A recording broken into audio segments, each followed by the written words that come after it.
Salvarea. Vă rog, chemare, se poate. Примите, пожалуйста, вызов. Требуете Салваре? Скрил, вă rog, chemare. У женщины очень сильные судороги. Алло, скорая? Скорая. А у нас здесь одна женщина пожилая упала. Ждите скорую, 13:14, записан вызов. Ваш вызов записан, 12:28. Встречайте скорую. Боли в животе очень. Сколько лет? Ребенку стало сильно плохо, тошнит. Можно вызвать скорую ребенку? Nouă 36, înscrisă chemare. Vine salvarea. Скорая? Да. Мне надо врача, пожалуйста. Сильная головная боль, давление. Девушка, запишите, пожалуйста, вызов. У нас тут сосед при смерти, плохо ему очень. Девушка, можно сделать вызов на дом? Что беспокоит? Удушье. Он сильно руку порезал, просто кость видна. Пожалуйста, приедьте срочно. Avem nevoie de salvare, un copil s-a frânt mâna. Будьте добры, окажите помощь. Адрес, куда нам ехать? Сколько ребенку? 8. 11:44, записан вызов. 12:09 минут, записан вызов. Быстрее, пожалуйста. Скорая. Алло, доброе утро. На стадион, пожалуйста, срочно скорую. Вызов ваш записан 13:58. Ждите скорую.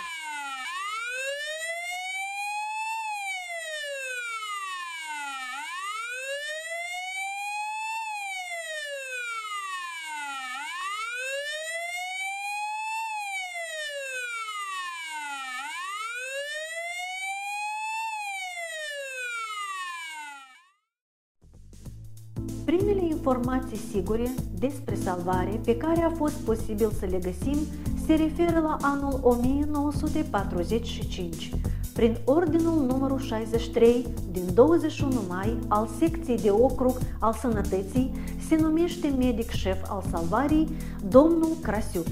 Pe data de 26 iulie, ordinul 128, medic șef al salvării este numit domnul Solomon. Iar la 1 septembrie 1945, medic șef al salvării este numit doctorul Schneerson, care a început de acum intensiv organizarea serviciului de salvare. Anume în luna septembrie a aceluiași an apare Cartea de Ordine a Salvării și prin primele ordine se angajează în serviciu 2 surori medicale. Prin ordinul numărul 19 din 30 septembrie se angajează un cucer pentru careta salvării și totodată în calitate de paznic.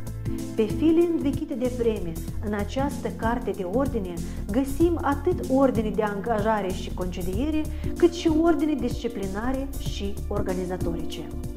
După medicul Schneerson, medici șefi au mai fost domnii Grimberg, Tertișnikov, Kremer și Kalnitski Samuil Isakovici.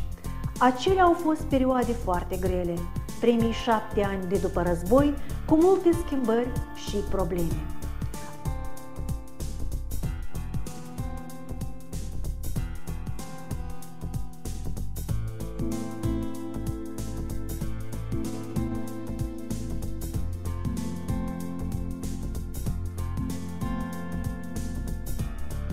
La 1 martie 1952, Kalnitski Samuil Isakovici este avansat în post și medic șef a salvării devine Baikalova Yanina Antonovna, care a activat până în 1981.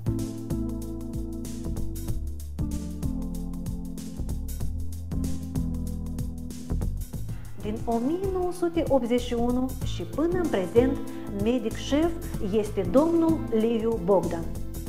Pe contul ultimilor 2 medici șefi revin 53 de ani de conducere din cei inimă, în primul rând, pentru faptul că se schimbă imaginea asistenței medicale de urgență. Aș vrea să vă doresc tuturor într-un ceas bun și Dumnezeu să ne ajute.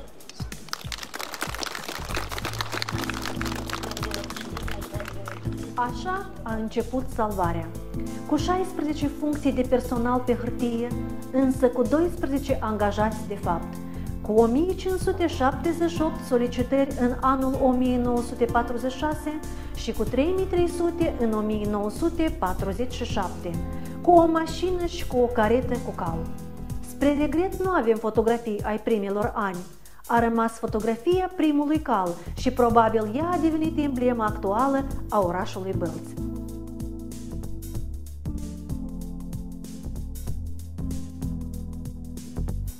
Vă prezentăm în continuare câteva fotografii din arhivele personale ale angajaților salvării, fotografii ale primelor colective mai mari, fotografii ale primelor încăperi.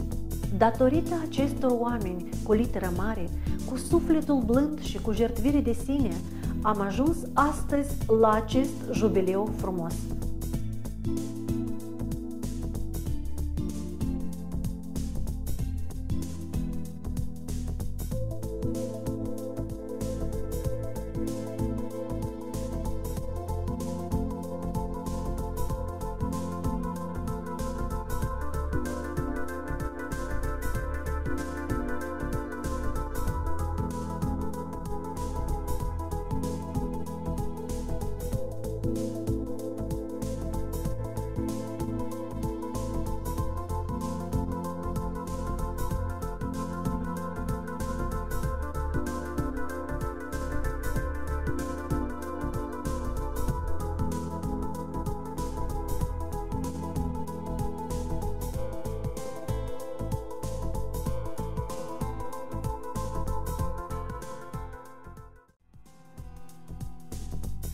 Astăzi, salvarea deservește populația municipiului de aproximativ 150.000 cetățeni, dar concomitent a devenit un centru regional de salvare, care deservește peste 1 milion de locuitori din nordul Moldovei. Zilnic, 15 echipe în Bălți deservesc fără întrerupere între 150 și 200 solicitări pe zi. Astăzi avem mașini moderne și aparate medicale desăvârșite despre care 60 de ani în urmă nici nu se putea avea închipuire.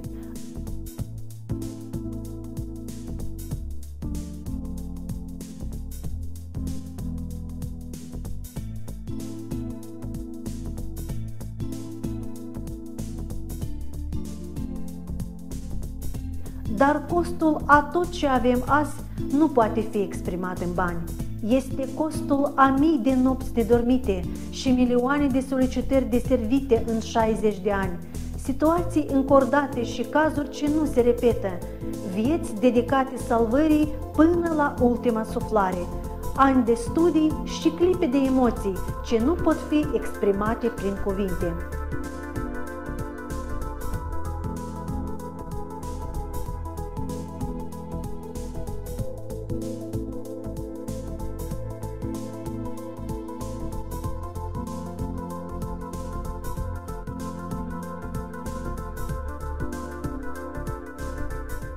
Foarte bucuroasă că am dăvlenie 240 și sahărul și dacă nu ar veni salvarea, noi n-am trăit.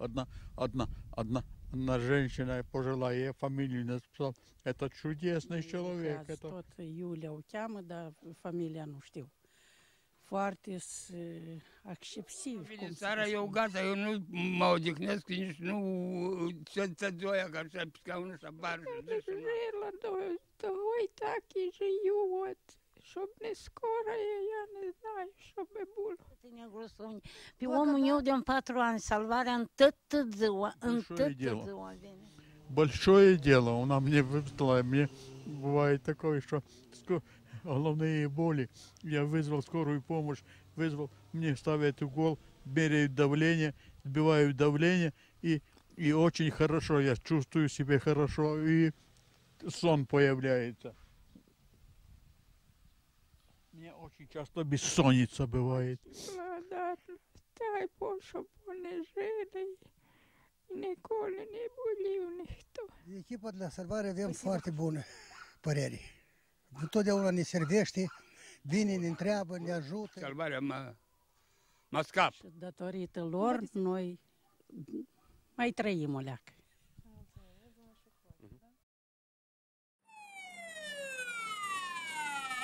Скорая? Да. Скорая. Самара. Скорая. 014 записан вызов, встречаем скорую. Но уж 310 инскрисы Кемара, свои салвары. Вызов записан 748. Встречайте скорую. Вызов ваш записан 1358. Ждите скорую.